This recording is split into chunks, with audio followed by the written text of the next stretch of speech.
नमस्कार। Eco and energy talk के इस एपिसोड में एक बार फिर आपका स्वागत है। आज हम बात करेंगे इथियोपिया में जो ज्वालामुखी विस्फोट हुआ है उसके बारे में। हेलीगुबी नाम का ये ज्वालामुखी जब फटा है तो 14 किलोमीटर ऊपर तक जो गैस का गुबार गया और सल्फर डाइऑक्साइड का धुआं वहां तक फैला है। इस ज्वालामुखी के फटने के क्या मायने हैं, कितना पुराना ये ज्वालामुखी है और इसके इतने लंबे वक्त तक डोरमेंट रहने के बाद आखिर ये क्यों फटा, और भारतीय उपमहाद्वीप में इसके द्वारा जो गैस पहुंच सकती है, इसका धुआं पहुंच सकता है, उसका क्या असर होगा। इस पर बातचीत करने के लिए मेरे साथ हैं जाने माने भूविज्ञानी डॉक्टर SP सती साहब। सती जी, आपका बहुत बहुत स्वागत है। पहले तो मैं आपसे नमस्कार। समझना चाहता हूं कि ये इथियोपिया में जो ज्वालामुखी फटा, इसके फटने का क्या मतलब है, ये ज्वालामुखी क्या होते हैं, और ये कहा जा रहा है कि 10 से 12 हजार साल बाद ये ज्वालामुखी का विस्फोट हुआ है। इस विज्ञान को थोड़ा हमें समझाने की कोशिश करें। ज्वालामुखी फटना, जब तक खबरें आती रहती है कि ज्वालामुखी फट रहे हैं, ज्वालामुखी कहीं फट गया, हवाईयन में फट गया, इटली में फंस के फट गया या कहीं और फट गया। हमारा भी एक ज्वालामुखी, एक्टिव ज्वालामुखी है, बैरन आइलैंड वाला, वो भी हम्म। फटता है। अब सवाल ये उठता है कि ये ज्वालामुखी फटते क्यों हैं। ये पृथ्वी के भूगर्भ में जो वहां गर्मी ज्यादा है, गर्मी का कारण है वहां रेडियो एक्टिव एलिमेंट से लगातार उत्सर्जित किरणों का उत्सर्जित होते रहना है, जिसकी वजह से अंदर गर्मी बढ़ती जाती है। हम्म। वो गर्मी के कारण जो रॉक का मटेरियल जो ऊपर सॉलिड हमको दिख रहा है, वो नीचे अंदर अंदर पृथ्वी के आंतरिक भागों में वो लिक्विड फॉर्म में, सेमी लिक्विड फॉर्म में रहता है। इसके अलावा कई बार ज्यादा लिक्विड बन जाता है। उसका कारण यह है कि टेक्टोनिक गतिविधियां जो हैं उसकी वजह से। अब सपोज दो प्लेटें हैं, तीन तरह से प्लेटें, प्लेट मार्जिन तीन तरह के होते हैं। एक तो प्लेटें जो आपस में एक दूसरे के करीब आती हैं, जी। आप एक दूसरे के करीब आती है। एक बड़ी प्लेट जो भारी प्लेट है, जिसका डेंसिटी ज्यादा है, वो नीचे की तरफ को चली जाती है और वो नीचे रगड़न मारती है जिस हम्म। प्लेट के नीचे जाती है उसके आंतरिक भागों को। उस हम्म। गर्मी के कारण भी मैग्मा बनता है और वो हम्म। वहां इरप्ट कर देता है। अतिरिक्त दबाव के कारण जिस प्लेट के नीचे जाता है उस प्लेट के मार्जिन में वो इरप्ट कर देता है। इसको कहते हैं कन्वर्जेंट मार्जिन। हम्म। एक दूसरी कंडीशन होती है जिसमें कि प्लेटें एक दूसरे से दूर जाती है। हम्म। प्लेटें दूर जाने की वजह से जो बीच का खाली गैप बन जाता है, उसमें नीचे से वोल्केनिक इरप्शन हो जाता है और वो एक रिज के फॉर्म में बनता है। धीरे धीरे वो नया कॉन्टिनेंट बनता है। अब आप हम्म। समझिए कि जहां पर दोनों प्लेटें एक दूसरे के पास जाते हैं, एक प्लेट नीचे डूब रही, वहां पर कब्र है, प्लेट की कब्र है। एक प्लेट हम्म। खत्म हो रही है, मिट रही है। और जहां पर दो प्लेटें एक दूसरे से दूर जा रही है, वहां पे बीच से नई प्लेट का उदय हो रहा है, वहां जन्म हम्म। हो रहा है। यहाँ पे मैं भी यहाँ एक पे बार, मैं आप आगे बताइएगा। मैं एक बात दर्शकों को, आपकी जो भाषा है वो प्रोफेशनल है, पेशेवर भाषा है, आप भूविज्ञानी हैं, तो थोड़ा और सरल भाषा में लोगों को बता दूं। हमारे दर्शकों को, जो ज्वालामुखी हैं जो डॉक्टर सती समझा रहे हैं, वो हमारी पृथ्वी के आंतरिक गर्मी और सतह के बीच एक वेंट की तरह है। मतलब जो धरती की कई सतहें होती हैं, और इन सतहों में एक बाहरी सतह है जिसे हम क्रस्ट कहते हैं, और उसके बाद जो उसके भीतर की सतह है उसे हम मेंटल कहते हैं, और फिर इनर कोर जो है, दो कोर होते हैं, एक बाहरी कोर और एक इनर कोर। इन चार परतों को मूल रूप से माना जाता है। और जो डॉक्टर सती कह रहे हैं कि जो प्लेट्स हैं वो धरती की सतहें हैं जो आपस में रगड़ती हैं, करीब आती हैं, दूर जाती हैं। तो इथियोपिया में जो ज्वालामुखी फटा है, ये हेलीगोबी, इसके बारे में यही कहा जा रहा है कि यहां परतें दूर जा रही थी, और उस जगह में जो डॉक्टर सती ने समझाया कि मैग्मा जो है वो आके इकट्ठा होता गया और दबाव बनाता गया। जी सर। अब इसमें क्या है कि जो इसको कहते हैं ईस्ट अफ्रीकन रिफ्ट।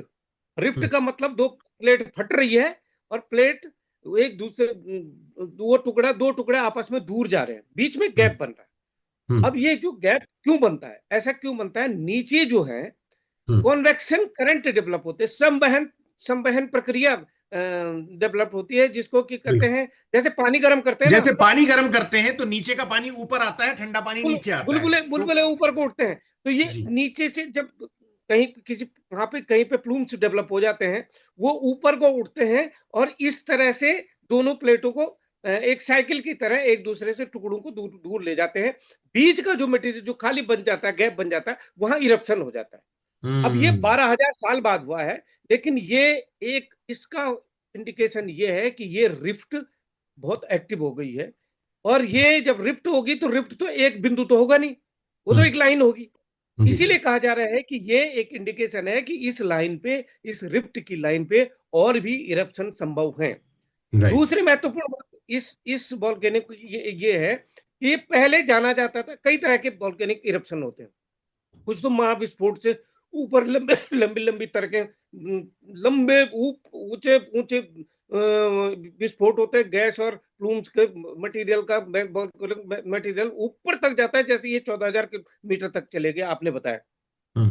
पर ये पहले जाना जाता था फ्लो के लिए, कि हम्म। जैसे मचमचा जैसे खाली निकला ना, और बाहर हम्म। बाहर निकला, बहता हाँ। रहा, बहता हाँ। रहा। लेकिन इस रिसाव हो समय रहा है, इसने जैसे जैसे रिसाव हो रहा है। रिसाव रिसाव हो रहा है। अभी इस समय इसने प्रवृत्ति बदल दी है, हम्म। इसने प्रवृत्ति बदल दी है। ये और बड़ी दूसरी महत्वपूर्ण बात इससे है।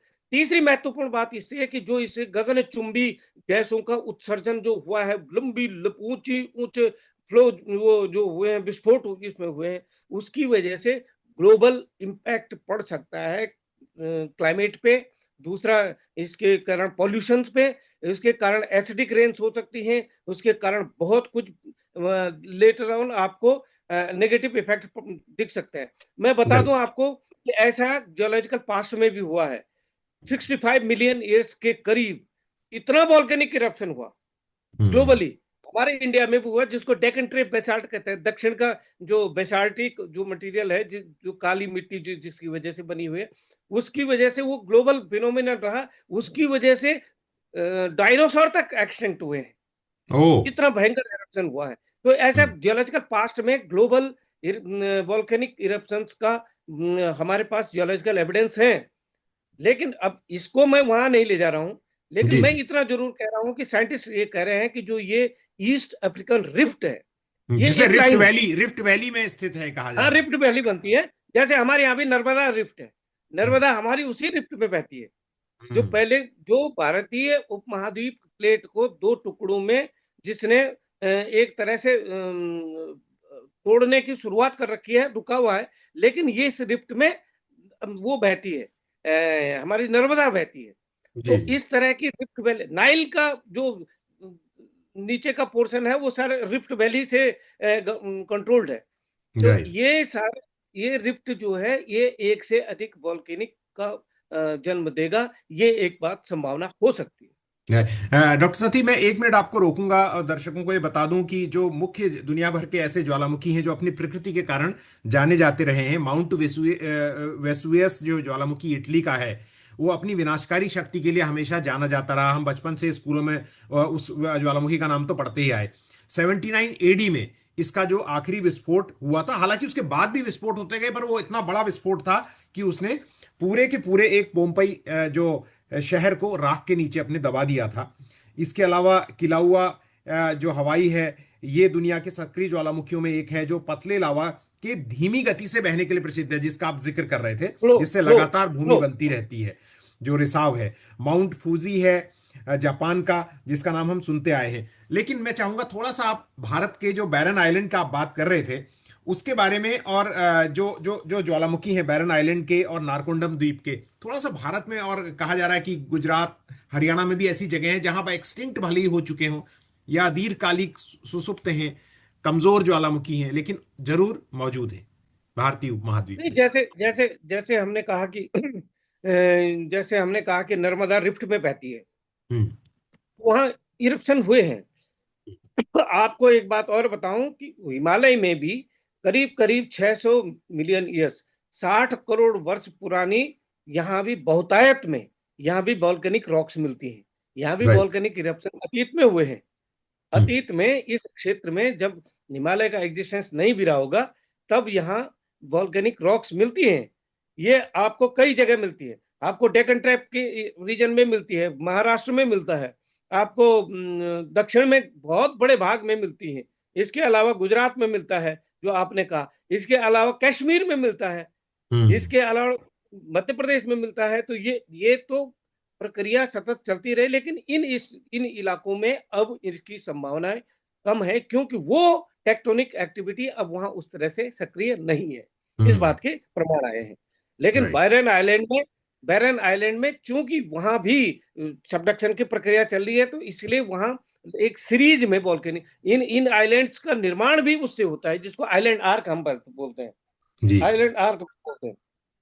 लेकिन भारत जैसे टेक्टोनिकली काफी सक्रिय हैं जोन भारत में, बहुत ज्यादा हाँ, हम देखते हैं टेक्टोनिक अब एक्टिविटी। यहाँ कॉन्टिनेंट कॉन्टिनेंट मार्जिन का सबसे बड़ा उदाहरण, कॉन्टिनेंट कॉन्टिनेंट कन्वर्जेंट मार्जिन का सबसे बड़ा उदाहरण तो आपके पास हिमालय है, जो अभी भी एक्टिव है। जी। लेकिन क्योंकि वो कॉन्टिनेंट कॉन्टिनेंट है, तो उसमें वॉल्केनिक एक्टिविटी की संभावनाएं नहीं है। अच्छा। कॉन्टिनेंट ओशनिक प्लेट मार्जिन होता है, कन्वर्जेंट होता है। जैसे पहले रहा होगा जब टेथिस सी जब सबडक्ट कर रहा होगा भारतीय उपमहाद्वीप प्लेट के नीचे, तब हम्म। ऐसी संभावनाएं थी। वो बहुत हम्म। पुरानी बात होगी। अब हम्म। जब हिमालय का निर्माण हुआ, वो तो कॉन्टिनेंट कॉन्टिनेंट कोलिजन से हुआ, वहां ऐसी संभावनाएं नहीं। लेकिन टेक्टोनिक एक्टिविटी यहाँ बहुत ज्यादा जारी है। ये हम्म। इंडिया के आपने देखा होगा, भुज में भी भूकंप आया, हिमालय में हम्म। भूकंप आते रहते हैं। तो भारत का मेजर पोर्शन तो भूकंपों की जद में है ही है। तो जैसा आप कहना चाह रहे हैं, मैं अगर सरल भाषा में कहूं, मुझे ठीक कीजिएगा, कि आप कह रहे हैं हिमालय का जो निर्माण हुआ है दो बड़े लैंडमास के टकराने से हुआ है और ऊपर उठी है जमीन, राइट? तो इस बिल्कुल वजह से वहां बिल्कुल। पर इस बात की संभावना कम हो जाती है कि वहां पर ज्वालामुखी अब बहुत विनाशकारी बन सकते हैं, राइट? ना ना, इस बात की संभावना इसलिए नहीं है कि कॉन्टिनेंट कॉन्टिनेंट है। हम्म। जब नीचे जो ओशनिक प्लेट है, अगर वो सबडक्ट कर रही है, तब हम्म। वहां जब संभावना है कि एक नीचे को जा रही है और वो घर्षण कर रही है और वहां अतिरिक्त गर्मी और दबाव पैदा कर रही है, उसकी वजह से जिस प्लेट के नीचे वो जा रही है, उस पर फाड़ कर ऊपर वोल्केनिक की सीरीज बना दे। इस बात की जी। संभावना ओशनिक, जैसे हमारे बैरन में हो रहा है, हम्म। तो वो आइलैंड आर्क बना देता है पूरा। और एक बात और भी है कि इसमें कुछ वोल्केनो को ऐसे होते हैं जो हॉट स्पॉट होते हैं, जिनका इस टेक्टोनिक एक्टिविटी से लेना देना नहीं होता है, लेकिन वो वोल्केनो होते हैं। जैसे हवाईयन वोल्केनो है हम्म। इटली का, हम्म। वो ये ये मतलब आउट ऑफ सिलेबस वोल्केनो है। वो अलग हम्म। से हॉट स्पॉट है वहां। इस तरह के ओके। है दुनिया में, इस तरह के हॉट स्पॉट वाले वोल्केनो भी हैं जिनका टेक्टोनिक एक्टिविटी से सीधे लेना देना नहीं है। हम्म।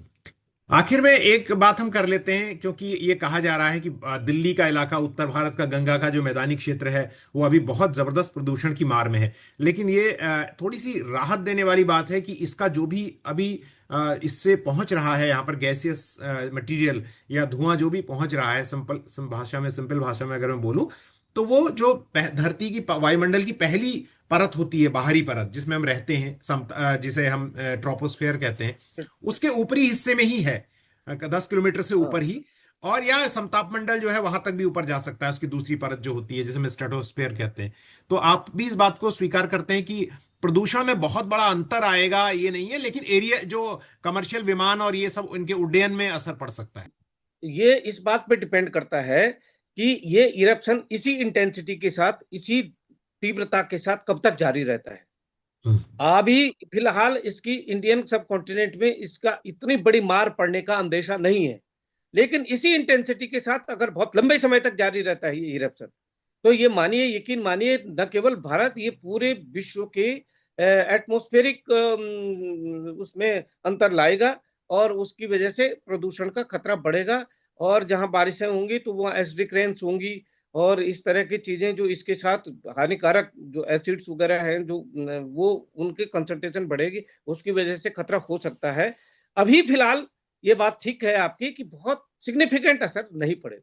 लेकिन आप कह रहे हैं कि क्लाइमेट और जो मौसम वेदर पैटर्न है वो प्रभावित हो सकते हैं, इस बात से हम इनकार भी नहीं कर सकते पूरी तरह से। नहीं कर सकते। तो आपने हमें ये जानकारी दी, इसके लिए बहुत शुक्रिया। जाने से पहले मैं आपके जाने से पहले दर्शकों को एक बार रिकैप दे दूं कि ये जो हेलीगुबी ज्वालामुखी फटा है इथियोपिया का, इसकी वजह से कई किलोमीटर ऊपर तक जो गैस और लावे का गुबार उछल के गया है, उससे हमें ये सीख मिलती है कि करीब 10 से 12 हजार साल बाद एक ज्वालामुखी का जागना केवल एक भूवैज्ञानिक घटना नहीं है, बल्कि ये एक बहुत ही स्ट्रांग रिमाइंडर है हमारे लिए। यह दिखाता है कि धरती में जो टाइम स्केल का पैमाना है वो हमारे जीवन के हिसाब से भले ही बहुत बड़ा लगे, लेकिन धरती की जो लाइफ है, जो 450 करोड़ साल पुरानी धरती है कही जाती है, इसके लिए एक झपकी लेने जैसा है, एक पलक झपकने जैसा ही है। 10,000 वर्ष का।